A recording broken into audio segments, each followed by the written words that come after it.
Hey everyone, it's Naomi with My Crafty Personality. I've come together with Resin&More subscription boxes and putting together a quick tutorial on this Calavera skull dish. I received this dish in the September subscription box this year.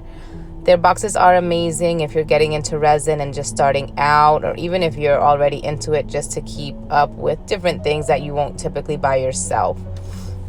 And so what I did here is I took the top portion of the skull and I'm painting them with the colors that I want to be vibrant at the end as part of the face of the skull. I chose shimmery colors because to me those are a bit more vibrant once they are picked up by the resin at the end. And I just took a small little paintbrush and I painted each section in the desired color. With the leftover powder, because you are working with powder, you might have some residue, so I'll blow it away initially, and then I would take a paper with some alcohol on it and just wipe off the areas where some leftover powder fell onto. And then what I did for the base is I mixed up some resin. I put I believe black glitter in there and a little bit of a dark pigment just to have that as a background, and I poured it in. First I poured it into the base of the dish and then I poured it into the skull. Just be sure to be careful here. Pour a thin layer at first and make sure you're getting all of the little holes so that when you're unmolding at the end, you don't get left with some little areas that didn't pick up the pigments like you might see in mine.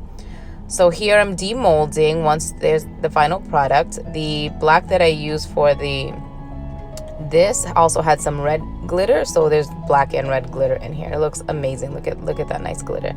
And so here's me demolding the skull, and watch how beautiful and vibrant these colors come out. I love how it came out, and it's a fully functional dish.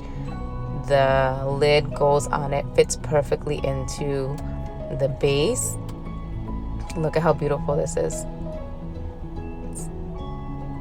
Check that out. Look at how it picked up those vibrant colors. And if you see those empty ones, it's because I didn't push the resin into those small holes, so the color is still actually on the mold.